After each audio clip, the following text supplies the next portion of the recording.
뉴스 읽어드립니다. 오늘의 뉴스를 10분 만에 정리해드립니다. 오늘은 2024년 5월 20일 월요일입니다. 미국과 한국의 주요 뉴스를 읽어드립니다. 도널드 트럼프 전 대통령이 11월 대선에서 재집권에 성공하면 조 바이든 대통령의 총기 규제를 풀겠다면서 총기 옹호 단체의 지지를 촉구했습니다. 트럼프 전 대통령은 텍사스주 달라스에서 열린 전미총기협회 연례회의에 참석해 연설하면서 총기 소지 권리를 옹호하며 총기 소유자들이 투표에 참여하도록 해야 한다라고 강조했습니다. 미국 최대의 총기 소지 권리 옹호 단체인 NRA는 2016년과 2020년 대선에 이어 올해도 트럼프 전 대통령을 지지하고 있습니다. 트럼프 전 대통령은 총기 소지의 권리를 규정한 미국 수정헌법 2조 등을 들며 총기 소유 권리를 옹호해왔습니다. 트럼프 전 대통령은 바이든 행정부에서 무기를 소지할 권리가 포위당했다고 표현하면서 자신은 총기 소유자와 총기 업계의 강력한 동맹이 되겠다고 약속했습니다. 성소수자 단체가 조 바이든 대통령의 재선을 위해 지원하고 나섰습니다. 미국 최대 성소수자 단체인 휴먼 라이츠 캠페인은 11월 대선에서 바이든 대통령 재선을 지원하기 위해 1,500만 달러를 후원할 예정이라고 MBC 방송이 보도했습니다. 이들은 특히 펜실베이니아, 미시간, 위스콘신, 조지아, 애리조나, 네바다 등 6개의 경합주에 집중. 이들 지역에서 정치 광고 집행 및 직원 고용, 지원 유세 및 행사 등 전방위 지원에 나설 계획입니다.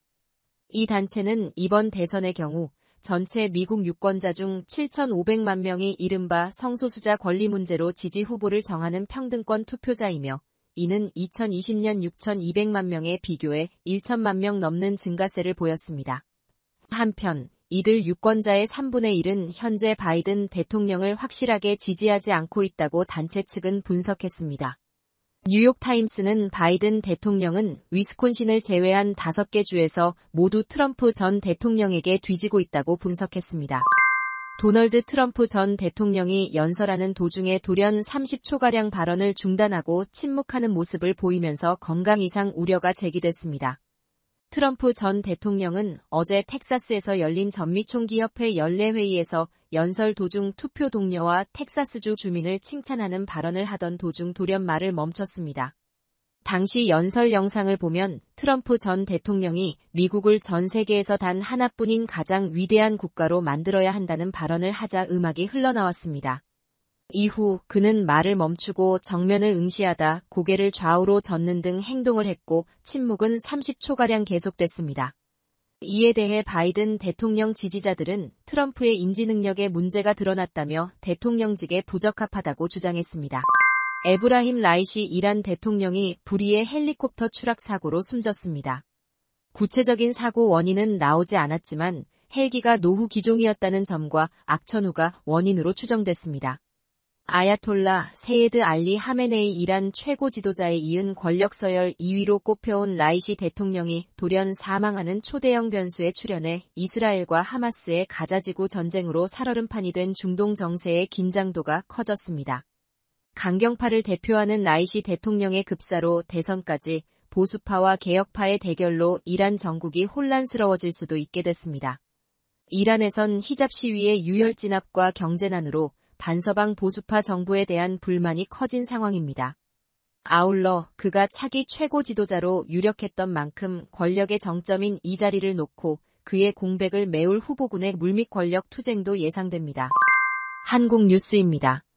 해외 직접 구매 규제 방침을 정부가 사실상 철회한 데 이어 대통령실이 정책의 혼선이 빚어진 데 대해 공식 사과했습니다. 성태윤 대통령실 정책실장은 정부의 해외 직구 규제 대책에 2가지 부족한 면이 있었다고 말했습니다.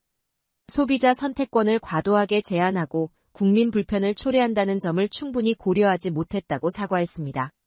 80개 품목을 조사해 유해성이 확인된 경우만 반입을 차단한다는 방침이었는데 6월부터 80개 품목의 해외 직구가 금지된다고 알려지면서 혼선을 초래한 점도 죄송하다고 거듭 사과했습니다.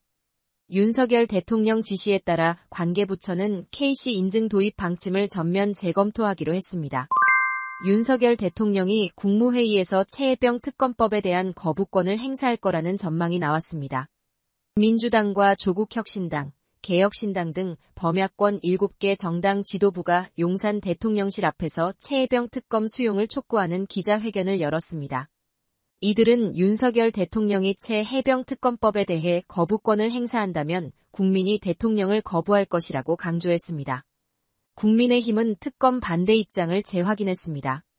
역대 모든 특검은 여야 합의로 도입됐다면서 공수처와 경찰의 수사를 지켜본 뒤 특검 도입 여부를 결정하는 게 마땅하다고 선을 그었습니다. 범야권은 거부권이 행사될 경우 주말인 오는 25일 시민단체와 함께 범국민 대회를 열겠다고 예고했습니다.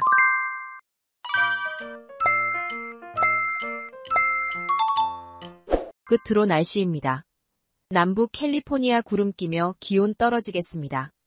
LA와 오렌지 카운티는 낮 최고 기온은 68도, 밤 최저 기온은 58도 예상됩니다. 밸리와 인랜드 엠파이어 지역 낮 최고 기온은 72도, 밤 최저 기온은 52도 전망됩니다. 해안가 지역은 낮 최고 기온 65도, 밤 최저 기온 57도 예상됩니다. 산간 지역 낮 최고 기온은 59도, 밤 최저 기온은 31도, 사막 지역은 낮 최고 기온은 83도, 밤 최저 기온은 53도 전망됩니다. 오늘의 뉴스 읽어드렸습니다. 고맙습니다.